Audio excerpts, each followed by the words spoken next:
Hello, everyone. Welcome back to English with Me, the channel where we learn practical English in fun and engaging ways. I'm your host, and today we have a story that everyone needs to hear. Have you ever imagined what would happen if you got sick in an English-speaking country and didn't know how to explain your symptoms? Well, our guest Carlos lived exactly that situation 2 weeks ago during his exchange program in Boston. Carlos, welcome to the show. Hello, thanks for having me. I'm still a bit embarrassed about what happened, but I think my experience can help many people. Carlos is 23 years old. He's from Mexico, and he's doing an academic exchange at Boston University. 2 weeks ago, he had to go to the doctor for the first time in the United States. And let me tell you, it was quite an adventure. Carlos, tell us what exactly happened to you. Well, I woke up one morning feeling terrible. I had a fever, my throat was killing me, and I was coughing like crazy. But the worst part was, I didn't know how to explain this in English. What a stressful situation. But don't worry, everyone. Today, we're going to learn all the vocabulary and phrases you need so you never go through this situation. Carlos will share his story, and I'll teach you the essential medical English step by step. Carlos, describe exactly how you felt that morning. I woke up and immediately knew something was wrong. My head was pounding, my nose was stuffy, and when I tried to swallow, oh my God, it was so painful. Perfect. Let's stop here and learn some essential vocabulary. Everyone, repeat after me. I have a headache. Excellent. Now, headache is one word. Headache. We don't usually say, my head hurts. We say, I have a headache. Let's practice more symptoms. I have a fever. This means your body temperature is higher than normal. I have a sore throat. This means your throat hurts when you swallow. I have a stuffy nose. This means your nose is blocked. Everyone repeat. I have a sore throat. At first, I thought maybe it was just a cold, so I decided to wait. But by afternoon, I was feeling worse. My roommate looked at me and said, "Dude, you look terrible. You should see a doctor." Smart roommate. Now, here's an important phrase. You should see a doctor. This means it's recommended that you visit a doctor. We use should for advice. Let's practice. I should see a doctor. This means it would be good for me to visit a doctor. Grammar tip. We use see a doctor, not visit a doctor in American English. You can also say go to the doctor or see a physician. Carlos, what did you do next? Well, that's when I realized I had no idea how to make a doctor's appointment in English. I started panicking because I didn't even know what to say on the phone. This is so common. Making appointments can be scary even in your native language. Carlos, walk us through what happened. I found the University Health Center number online, took a deep breath, and called. When the receptionist answered, I said, "Hello, I need doctor." Oh no, let's fix that right now. The correct way to ask for an appointment is, I'd like to make an appointment, please. Everyone, this is crucial. I'd like to make an appointment, please. I'd like is more polite than I want. It's a contraction of I would like. You can also say, I need to see a doctor, or can I schedule an appointment? The receptionist was actually very patient. She asked, "What seems to be the problem?" And I said, "I am, how do you say, very sick." Good effort, Carlos. But let's learn the proper way. When they ask, what seems to be the problem? You can say, I'm not feeling well. This is a polite way to say you're sick. I think I might have the flu. This means you suspect you have influenza. I have cold symptoms. This means you have signs of a common cold practice. I'm not feeling well. Great. She asked me if it was urgent and I wasn't sure how to answer. I said, I think maybe urgent. She scheduled me for that same afternoon. When they ask, "Is this urgent?" you can respond, "Yes, it's urgent." This means you need immediate attention. "It's not an emergency, but I'd like to be seen today." This shows it's important but not life-threatening. "I can wait for the next available appointment." This means you're flexible with timing. Before hanging up, she said something I didn't understand. Please bring your insurance card and arrive 15 minutes early for paperwork. I just said okay, but I had no idea what paperwork meant. Important vocabulary alert. Insurance card. This is your medical insurance identification. Paperwork. These are forms you need to fill out. And arrive early. This means come before your scheduled time. So, Carlos, you made it to the health center. Describe the experience. I arrived and saw this sign that said check in here. I had no idea what that meant, so I just stood there looking confused until a nurse approached me. Perfect learning moment. Check-in means to register when you arrive. In medical settings, you check in to let them know you've arrived for your appointment. The phrase is, "I'm here to check in for my appointment." You can also say, "I have an appointment at 3 p.m." or "I'm here for my appointment with Dr. Smith." The nurse gave me a clipboard with forms. She said, please fill out these forms and return them when you're done. I looked at the papers and, oh my God, so many medical words I didn't know. This is super common. Medical forms can be intimidating. Let's learn the essential vocabulary you'll see. Fill out forms. This means complete the paperwork by writing information. Medical history. This is information about your past health problems. Current medications. These are medicines you're taking now.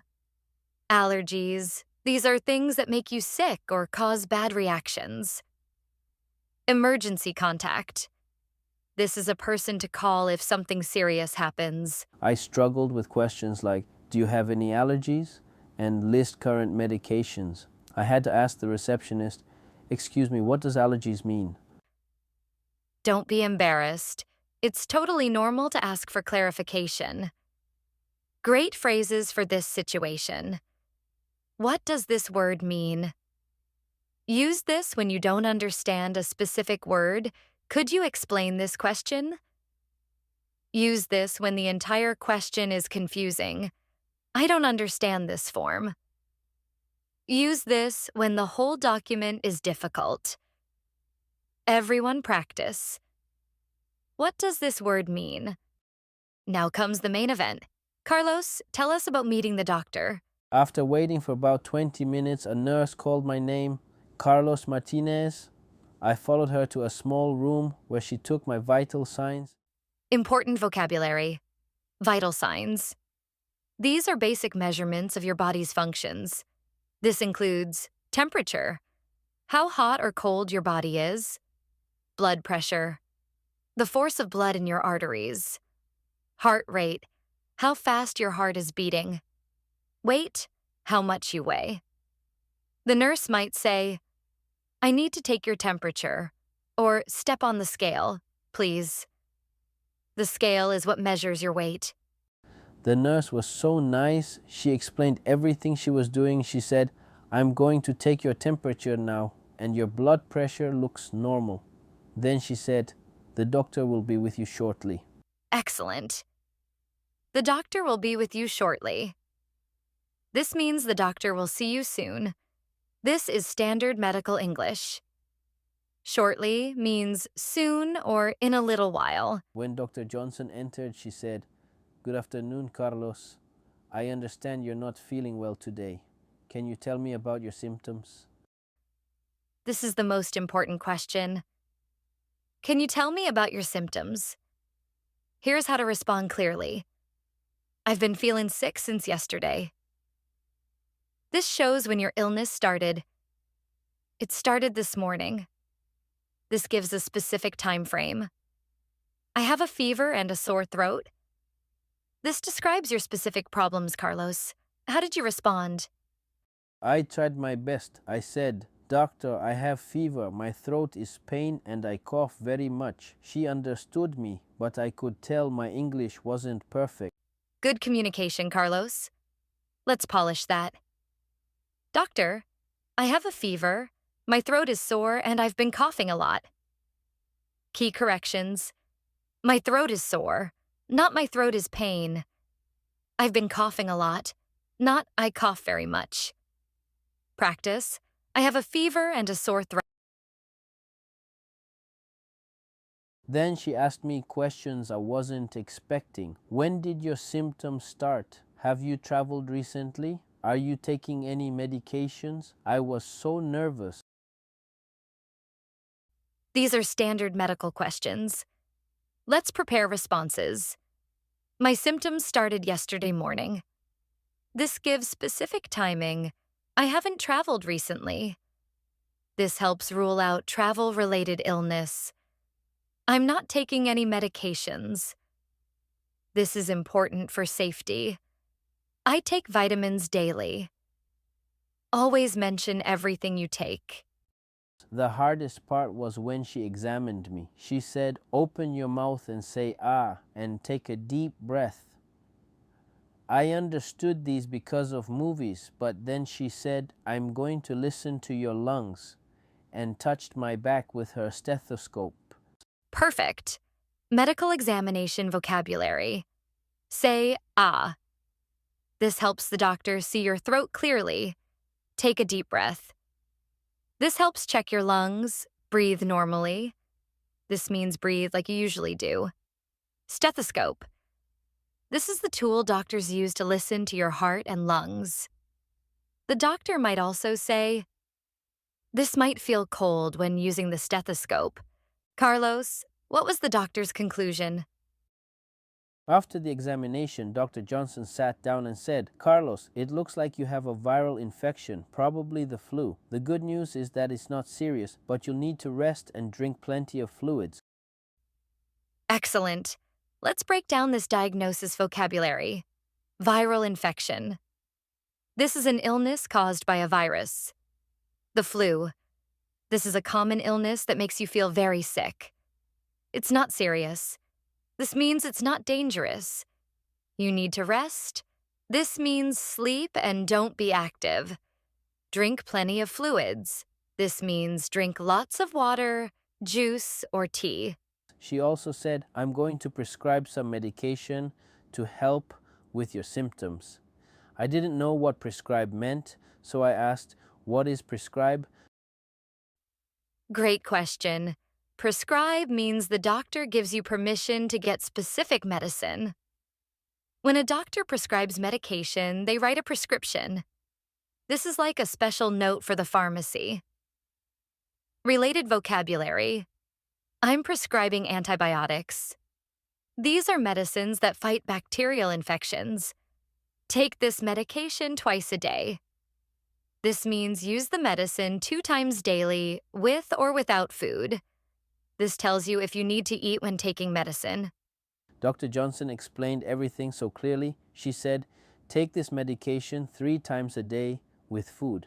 You should start feeling better in 2 to 3 days. But if your symptoms get worse, come back immediately. Perfect medical instructions. Let's practice these important phrases. 3 times a day. This means morning, afternoon, and evening with food. This means eat something when you take the medicine. You should feel better. This means your condition will improve. If symptoms get worse. This means if you feel more sick, come back immediately. This means return to the doctor right away. Everyone repeat. Take this medication 3 times a day. Before leaving, she asked, do you have any questions? I wanted to ask about when I could return to classes, so I said, when I can go to university again? Good question. The correct way is, when can I return to university? Or, when is it safe to go back to classes? Common questions to ask your doctor. When can I return to work or school? This asks about resuming normal activities. Is this contagious? This asks if you can make other people sick. How long will this last? This asks about the duration of your illness. Carlos, what happened when you went to get your medication? I went to the pharmacy with my prescription, but I was nervous about explaining what I needed. I walked up to the counter and said, "I have prescription," holding up the paper. Close. The proper way is, "I have a prescription to fill," or "I'd like to fill this prescription, please." Fill a prescription means to get the medicine that your doctor prescribed. This is the standard phrase in American English. Practice. I'd like to fill this prescription. The pharmacist was super helpful. She explained, "This medication may cause drowsiness, so don't drive after taking it. Take one tablet every 8 hours with food." I just nodded, but I didn't understand drowsiness. Please, important pharmacy vocabulary. Drowsiness. This means feeling sleepy or tired. Side effects. These are other things that might happen when you take medicine. Don't drive. This means don't operate a car or vehicle. Every 8 hours. This means 3 times in 24 hours. One tablet.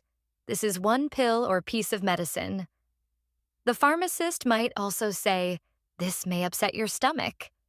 This means it might make your stomach hurt, or finish the entire course. This means take all the medicine, don't stop early. And she also asked, "Do you have any questions about this medication?" I should have asked about the drowsiness, but I was too embarrassed. Now I know I should always ask when I don't understand something. Absolutely. Never be afraid to ask. Great pharmacy questions. What are the side effects? This asks about problems the medicine might cause. Can I take this with other medications? This asks about mixing different medicines. What should I do if I miss a dose? This asks what to do if you forget to take the medicine. Carlos, how do you feel about this experience now? Honestly, it was scary at first, but I learned so much. The most important thing I learned is that healthcare providers are usually very patient and understanding with language learners. They want to help you. That's so true. What would you tell other English learners who might face this situation? Don't be afraid to ask questions. It's better to ask "what does that mean" than to leave confused, and prepare basic vocabulary before you go. I wish I had known these phrases beforehand. Excellent advice. Here's our essential medical English checklist for everyone. Before you go, learn basic symptoms vocabulary.